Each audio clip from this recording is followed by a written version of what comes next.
Lynn Jodio, c'était donc toi depuis le début?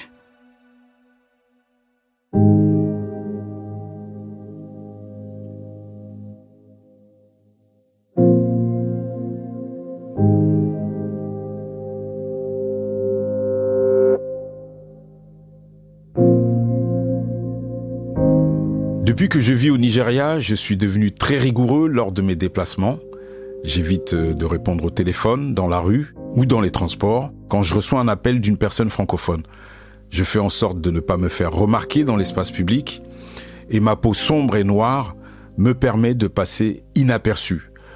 En découvrant pendant une semaine les coulisses des interventions de MSF Katsina, j'ai dû me plier à de nouvelles exigences, des consignes de sécurité très strictes imposées à toutes ces équipes.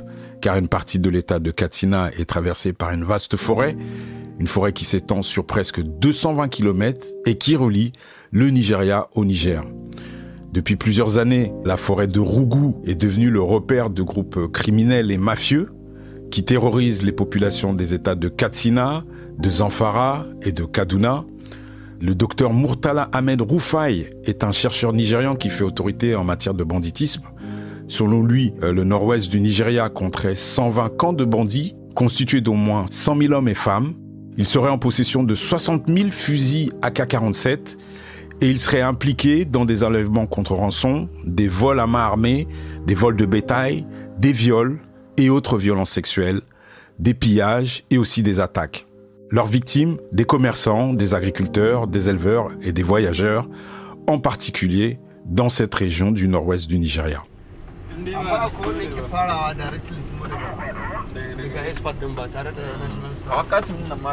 Je roule en direction du centre de santé de Djibia, situé à 30 minutes de Katsina City, avec Nazirou. Alors Nazirou, c'est le chargé de communication de MSF Katsina. Plus on s'éloigne de la capitale de l'État, plus la route devient rocailleuse. Le réseau GSM téléphonique se faisant rare, ma prise de son est perturbée par des interférences. Djibia, c'est une ville frontalière avec le Niger, au nord de l'état de Katsina.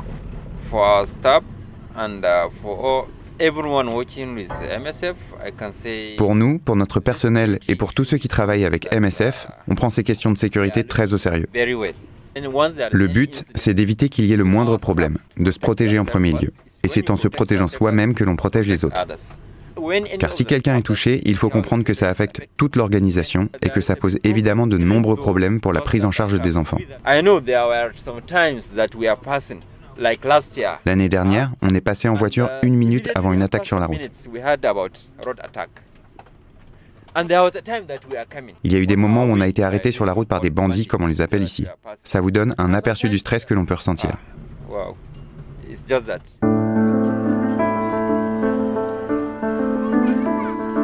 C'est donc une menace permanente qui plane au-dessus des habitants de l'état de Katsina. Ces bandits fonctionnent sur la base de réseaux criminels très opportunistes, flexibles, et ils s'adaptent à l'évolution des réalités sécuritaires. Les membres de ces groupes sont recrutés pour leur connaissance du terrain et leur capacité opérationnelle. À cause des attaques dans un village proche de la forêt de Rougou, le centre de santé primaire de Gourbin Magaria, où MSF Katsina intervenait, a été relocalisé à Djibia, une ville à la frontière du Niger.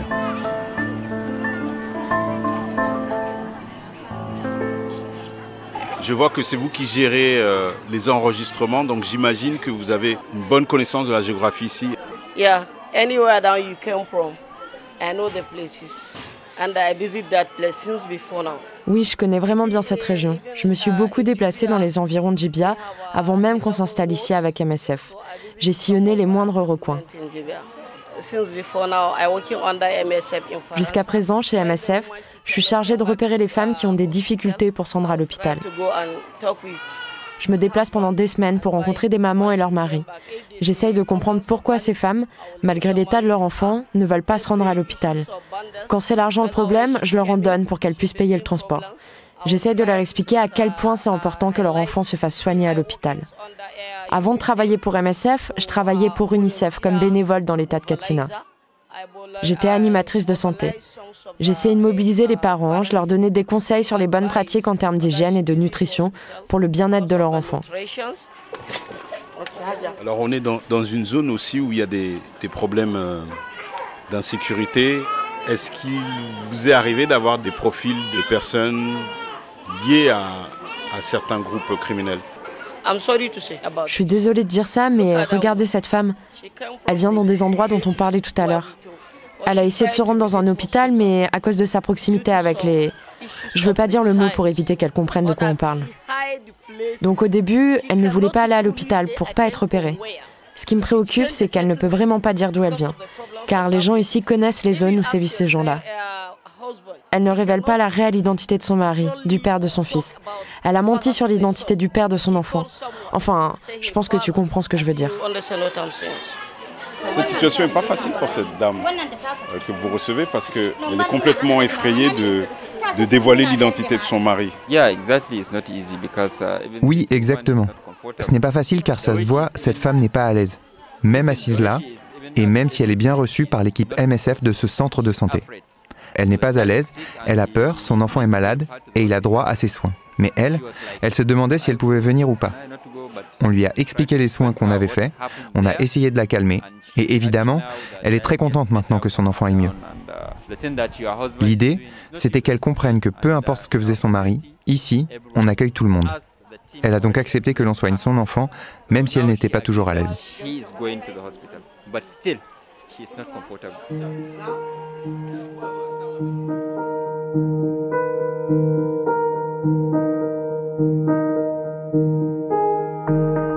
Alors une partie des mamans et des enfants qui fréquentent les structures de MSF Katsina provient des zones touchées par la violence des bandits.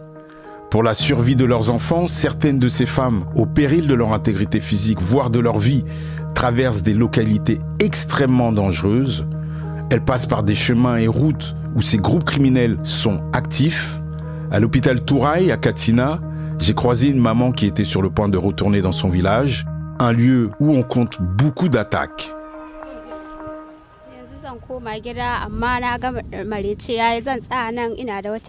Je vais rentrer chez moi maintenant parce qu'on m'a autorisé à partir. Je vais juste passer la nuit chez un membre de ma famille parce qu'il est tard. Je partirai demain. Quand on part, on vit vraiment avec la peur des bandits, car ils peuvent essayer de nous dérober notre argent et si on n'en a pas, nous tuer. Parfois, on passe sans qu'il ne se passe rien. Et d'autres fois, on est dépouillé de nos biens de valeur et de notre argent. Et si on n'a rien, on peut être kidnappé et une demande de rançon sera adressée à notre famille.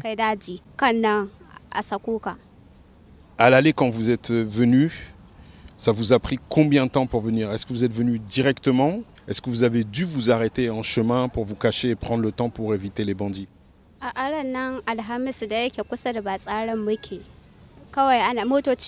Ce jeudi-là, nous sommes venus parce que l'avion militaire patrouillait et que les bandits avaient peur. C'était plus facile pour nous de venir et ils n'ont pas attaqué.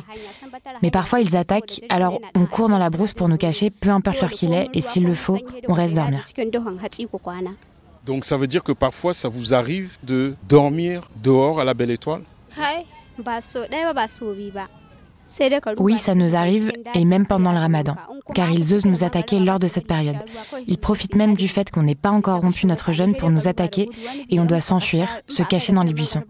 Parfois, pour éviter tout risque, on est obligé de rompre le jeûne avant l'heure prévue pour aller nous cacher. Est-ce que dans le village d'où vous venez, vous arrivez encore à faire vos activités agricoles? Oui, mais en échange, ils exigent de l'argent, des sommes très élevées, 100 000 ou 200 000 Naira, ce qui équivaut à 150 ou 250 €. Et s'il y a des avions militaires ou des policiers qui tuent l'un d'entre eux, ils peuvent se rendre dans les villages d'où provenaient les avions et tuer des villageois en représailles et les empêcher de cultiver. Je sais que c'est une question qui peut sembler peut-être un peu stupide, mais pourquoi vous restez malgré tout? Certaines personnes ont de l'argent pour acheter des maisons et déménager, mais d'autres ne peuvent pas. Actuellement, là où on vit, on n'a pas de quoi manger. Tout est très cher maintenant. Le maïs, par exemple, coûte très cher et nous ne pouvons pas nous permettre d'en acheter, donc on reste sans manger. C'est une situation très difficile et inquiétante. Plus de 450 000 personnes dans le nord-ouest du Nigeria ont été chassées de leurs terres à cause de l'insécurité. La plupart d'entre elles sont prises en charge par les communautés locales qui essaient de faire du mieux qu'elles peuvent. Et les autres, elles sont contraintes de fuir dans d'autres secteurs du Nigeria, où démunies, elles se retrouvent obligées de mendier. Les bandits sont extrêmement violents, ils tuent leurs captifs lorsque les rançons ne sont pas payées. Les enlèvements ne sont pas seulement une charge émotionnelle pour les familles, ils ont également un impact économique durable sur les ménages du nord-ouest du Nigeria, qui statistiquement comptent déjà parmi les plus pauvres du pays. Ces groupes armés sont constitués très majoritairement de jeunes hommes, généralement âgés d'une trentaine d'années. Ces jeunes hommes utilisent la violence avec désinvolture. Ils revendiquent une solidarité politique avec les éleveurs, même si ces derniers font partie aussi de leurs victimes. Lorsque ces groupes criminels ne se querellent pas, ils coopèrent les uns avec les autres dans le cadre d'alliances changeantes, régies par une course perpétuelle aux armements et équipements militaires les plus meurtriers. Face à eux, du moins en théorie, se trouve une force de police insuffisante et des agents conscients de ne pas faire le poids face à ces bandits. Mohamed Mounji Sanoussi est le responsable des programmes de Pastoralist Resolve. C'est une ONG qui œuvre essentiellement en milieu rural, dans des zones de tension et de friction. Cette organisation s'est spécialisée au Nigeria dans la résolution de conflits pour l'accès aux ressources naturelles entre agriculteurs et éleveurs.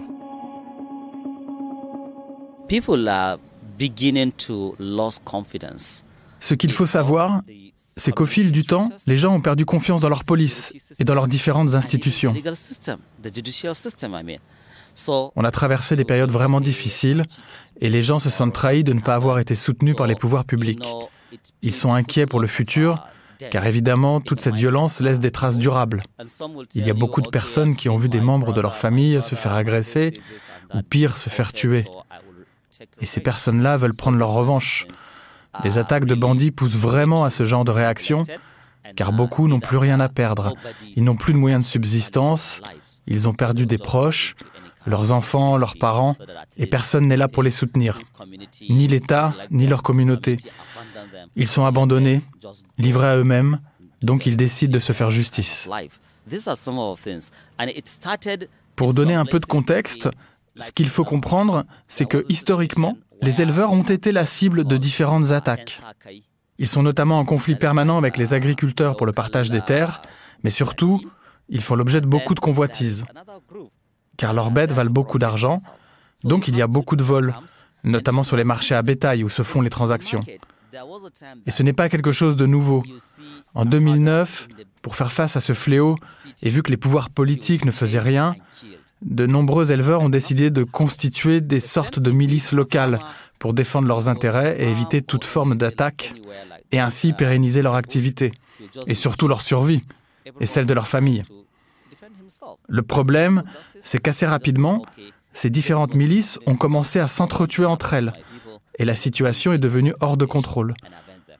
Le taux de criminalité est monté en flèche dans cette zone, mais l'État ne s'est toujours pas saisi de la gravité de la situation, et n'a rien mis en place pour la réguler. En parallèle, vu que cette violence touchait principalement les éleveurs et des populations rurales, la population des villes à côté ne s'intéressait pas trop à ce qui était en train de se passer. Mais progressivement, cette violence a gagné les zones urbaines. Et ce qui était initialement un problème d'éleveurs est devenu un problème pour la population tout entière. De nombreuses personnes ont été contraintes de fuir. Et une fois encore, les pouvoirs publics n'ont pas saisi cette occasion pour intervenir et tenter d'endiguer cette violence. Des milliers de personnes ont donc dû se déplacer. Et l'État n'avait mis en place aucun camp pour les accueillir, comme ils avaient pu le faire dans le nord-est du pays avec les déplacés de Boko Haram. Ces populations se sont donc retrouvées complètement démunies, livrées à elles-mêmes. Depuis, la situation est hors de contrôle. Les populations qui restent se déchirent aussi entre elles. Certaines communautés sont accusées injustement de faire partie du banditisme. Les conflits intercommunautaires ne font que s'amplifier. C'est vraiment inquiétant. Nous, face à ça, on essaie de faire de la résolution de conflits pacifiques. On essaie de rassembler des membres de différentes communautés, des agriculteurs et des éleveurs, pour qu'ils trouvent des terrains d'entente, sans avoir à passer par des groupes armés.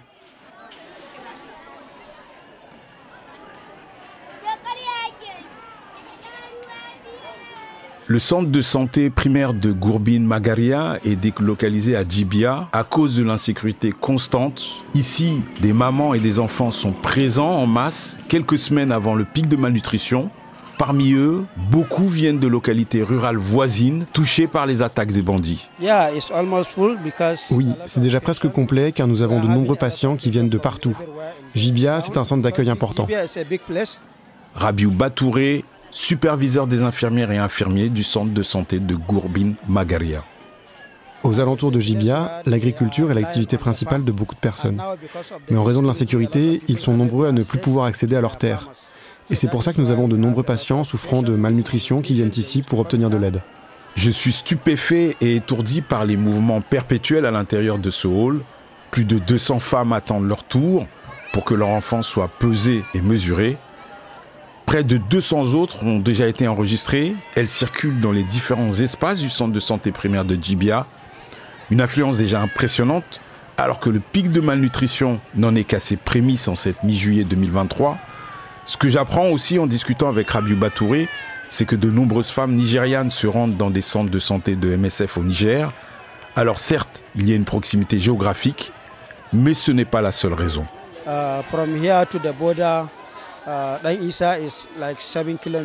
Il y a à peu près 7 km d'ici jusqu'à la frontière avec le Niger. Et c'est pour ça qu'il y a de nombreuses interactions entre les centres MSF du Niger et celui de Jibia. Beaucoup de personnes au Niger se plaignent qu'il y ait beaucoup de femmes et d'enfants du Nigeria qui se rendent dans leur centre. En y regardant de plus près, on s'est rendu compte que les critères d'admission au programme étaient plus favorables au Niger qu'au Nigeria. Donc parfois, quand on refuse des personnes ici, elles se rendent au Niger et sont acceptées dans leur programme.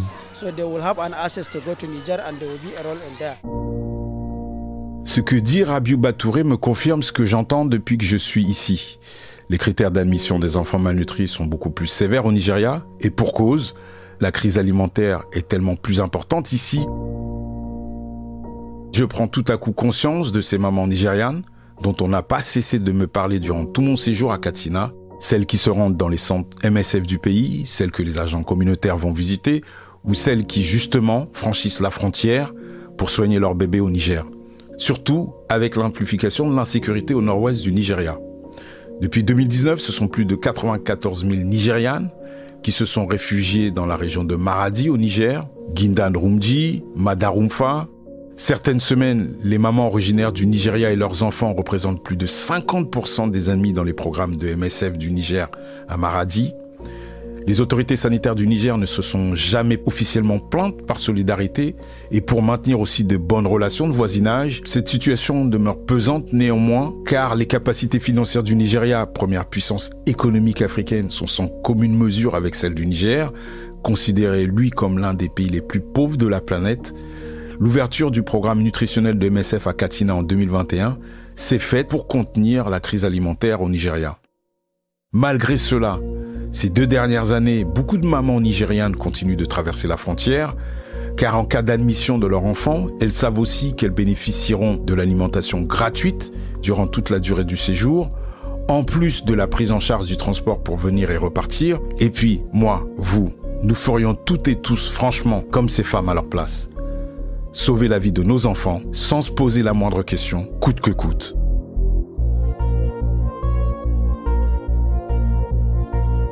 Merci à Moïse Gomis pour cette série documentaire réalisée par Estelle Cola, une coproduction entre Médecins sans frontières et Programme B, un podcast de Binge Audio préparé par Charlotte Bex. Tous nos épisodes, les anciens comme les nouveaux, sont à retrouver sur toutes vos applis de podcast préférées. Cherchez-nous sur Internet si vous voulez nous parler et à très vite pour un nouvel épisode.